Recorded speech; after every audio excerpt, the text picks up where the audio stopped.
Hello everybody, this is Mateo, and there's definitely a problem here. What the heck are these guys? I don't even know. They have like small twig-like arms that always go in a, I don't even, just a wave pattern. Like, somebody took their equation and took it to the third power. That's what happened. Nerd joke, yeah. But seriously, and then, like, this guy, he has devil's horns and a stick, which I'm guessing is supposed to be a cane. But with the devil horns, this is obviously an allegory for hell, like so many other works of literature are. So, here we are, we're in hell, and everybody is apparently shy. Oh man.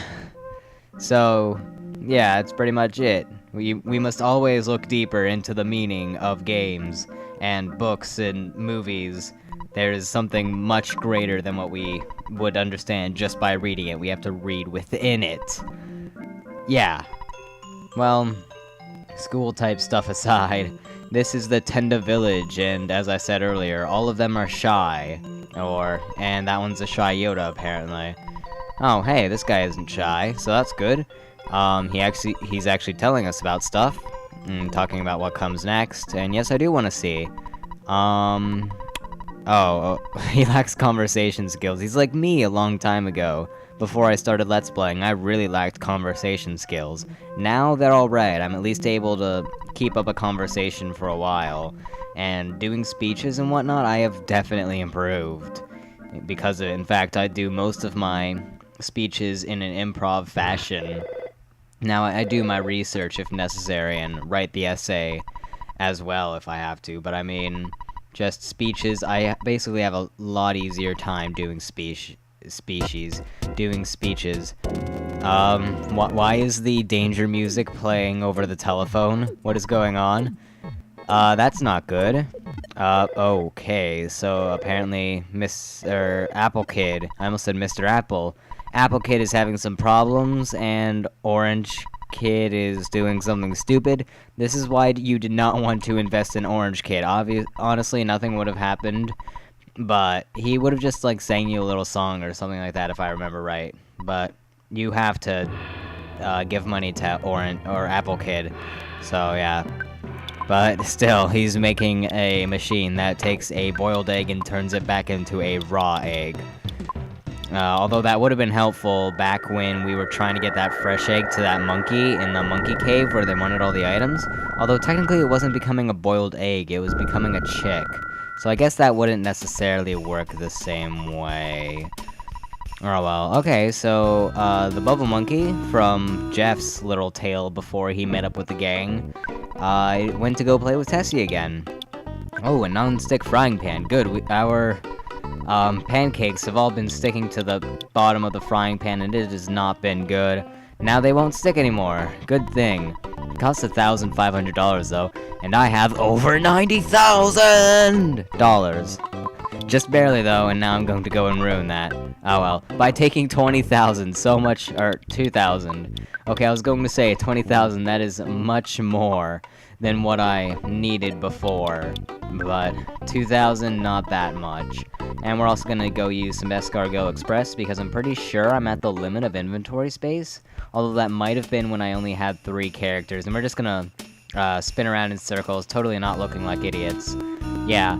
Until the Escargot Express guy shows up. There we go, there he is, and I'm not even going to look at him, because he took forever. Okay, so we're going to give him the broken tube, because I don't really fix all that much junk. We can give him the hieroglyph copy. We have already used that to enter the pyramid, and we can also give him the key to the tower. Unfortunately, Dungeon Man is stuck in the trees, and he shall forever be that way. Now, why he doesn't move out of them, like later on, like back to where he was before or whatever, I don't know. Because, I mean, he was moving earlier. We weren't, like, pulling him along with us. That would have been awful. Okay, well, with our freed up inventory space, I'm just gonna go ahead and quickly give Paula the new frying pan. So, there you go. And the monkey's love, it's a really weird item. I don't even know what it does. I know that I used it once before. It's an in-battle item, which by now you should know my thoughts on those things. I don't use them ever. So I'm probably going to go ahead and give that to the Escargot Express guy, because for whatever reason, you can't drop it. And it's not like you need it for, like, it's not a key item or anything. You never need it for anything, so... I don't know, it's just an in-battle item that does some weird thing. The Casey Bat, I don't think I actually mentioned it. We got it as a drop from, Master Belchbarf Puke, or whatever his name was. That is actually a pretty good bat. What it does is that it has a really low accuracy, like somewhere between 50 and 75% hit rate, I think, I want to say. But it gives you a ton of power. Thing is, because of that really low hit rate, you aren't going to be able to use that really high power that much, because you're going to be missing so much. So you don't want to use it that much. However, you can use it in order to get automatic wins in battles. Basically, the automatic wins is decided by how much strength you have, and whether you'd be able to kill the enemy in one hit, or close to that, in one turn, basically. And that bat would help you, automatically win, because it would put your strength up high enough to where you'd probably be able to one-shot the enemies. And therefore it would give you the automatic win. The automatic win does not take accuracy into account. So basically it takes the crappy accuracy of the bat, brings it up to 100, provided you get a green screen, or you can beat him anyways. Most of the time you will have to get a green screen, however, in order to get it to work.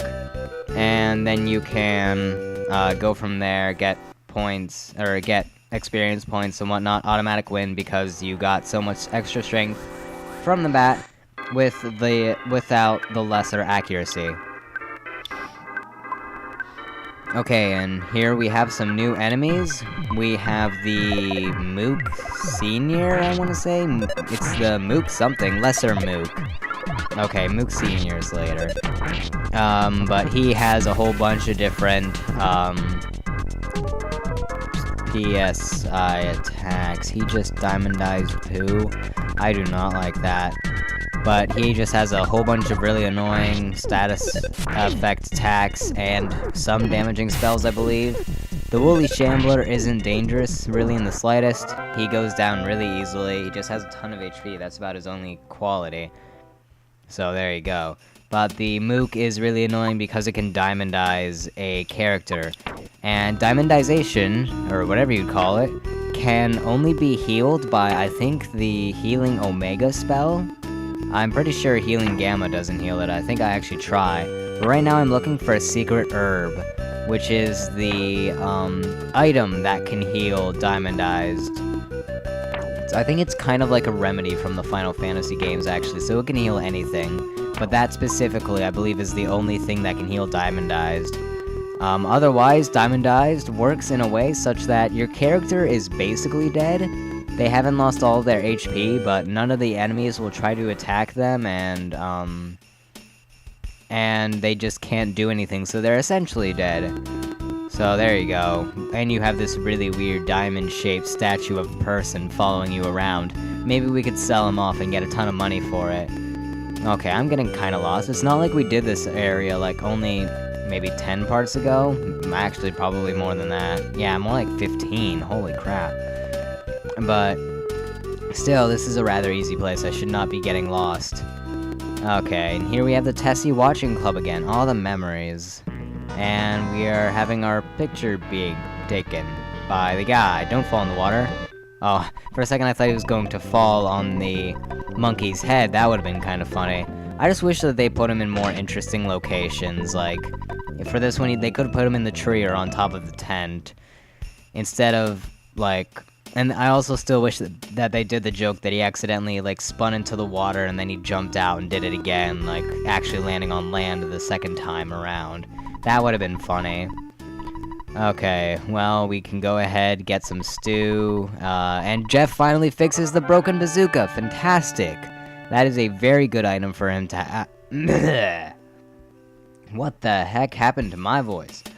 That is a very good item for him to have during the, during regular battles, because it is infinite use, it will never break or anything like that. and it does damage to a whole bunch of enemies in a row, and does a ton of damage as well. More than most of his weapons, actually. So it is a fantastic item for him to use. It's probably the only battle item that I actually use. So there you go. And then all of a sudden, as soon as we talk to the Bubble Monkey, the leaves come into play again. I was just going to comment on how there were no leaves this time around, but here they are again. Also, hopefully Pooh and Diamond Eye's status doesn't weigh that much, as well as having 4 of us as well. I just said as well twice in that sentence, whatever. But as well as having 4 of us, because the last time that we rode Tessie, I'm pretty sure that Pooh is supposed to turn to the angle that everybody else turned as well, but since he's a statue, a Diamond Eye statue, that doesn't count, and he won't turn. But since we have 4 people, that is 4 times the amount of people than what Tessie carried the first time. But apparently it's no problem whatsoever, and then there's also, again, the Bubble Monkey at the top.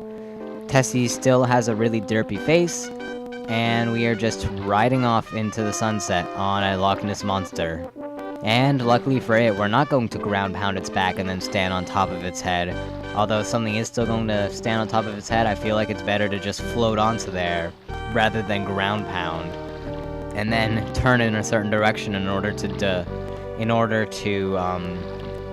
direct or drive the Loch Ness Monster.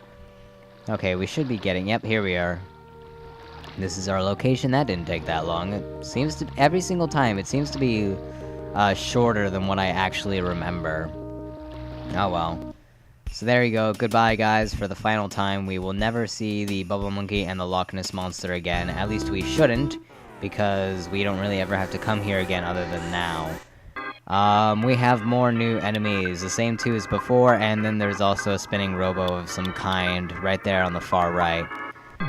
So what exactly am I doing here? Well, I'm using fire. That should do pretty good against, well, not against the whirling robo, so keep that in mind.